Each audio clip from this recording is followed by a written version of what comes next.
آج سے تقریباً 1 صدی قبل اس امت پر بے یقینی کی کیفیت کو مسلط کیا گیا، اور ہمارے نفسیات کے ماہرین کہتے ہیں کہ یہ بچوں کے ساتھ بھی نہ کریں، کہ بچوں کو کہیں تم کچھ نہیں کر سکتے۔ جب آپ بچوں کو تانا دیتے ہیں تو وہ واقعی کچھ نہیں کر پاتے۔ تو اس لیے امت کو بے یقینی میں مبتلا کرنے کے لیے مغرب کی برتری کو ثابت کیا گیا، جگہ جگہ 2 نمبر دانشور بٹھا دیے، حتیٰ کہ ہماری عصری دانشگاہوں کے اندر فرنگی روحوں کے بے حس ڈھانچے مشرقیت کو گالی دینے لگے اور مغربیت کے قصیدے پڑھنے لگے، ان کی تہذیب اور تمدن کے گن گانے لگے اور اپنی تہذیب کو ڈیگریڈ کرنے لگے، اور دنیا کے سامنے یہ بات باور کی کہ یہ ناقابل تسخیر ہیں، ان کا مقابلہ نہیں ہو سکتا۔ یہ بے یقینی اس امت کو توڑ کے رکھ دیا۔ اقبال نے آج سے 100 سال قبل کہا تھا، سنے تہذیب حاضر کے گرفتار، غلامی سے بدتر ہے بے یقینی۔ اور اس امت کی نشأت کو، اس امت کی نہضت کو روکا گیا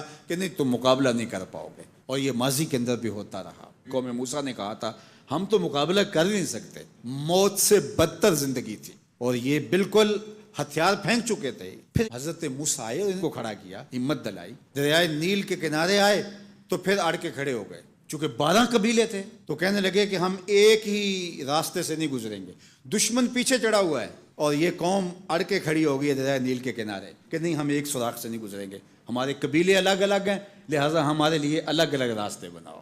قومیں جب نکبت میں، رسوائی میں چلی جاتی ہیں تو یہی حال ہوتا ہے۔ وہ کسی نے کہا کہ ہم ایران کا ساتھ نہیں دے سکتے، وہ تو شیعہ ہیں، تو میں نے کہا کہ چلو آپ نیتن یاہو کا دے دو، وہ تو سنی ہے۔ اس حالت کے اندر نیل کے کنارے کھڑے ہیں اور اب بھی کہہ رہے ہیں کہ نہیں ہم ایک گلی سے نہیں گزر سکتے۔ 12 رستے بن گئے، 12 رستوں سے 12 قبیلے گزرے۔ ادھر وہ بالکل دوسرے کنارے کے قریب پہنچ گئے اور ادھر ان کا آخری آدمی دریا میں داخل ہو گیا۔ اب حکم ہوا دریا کو اب تو چلنا شروع ہو، اور یہ پھر پانی میں ڈوب رہے تھے اور یہ کنارے پہ دیکھ کے اپنے قاتل کو آنکھوں سے دیکھ رہے تھے۔ بڑا لطف آتا ہے جب قاتل کو مرتے ہوئے دیکھیں۔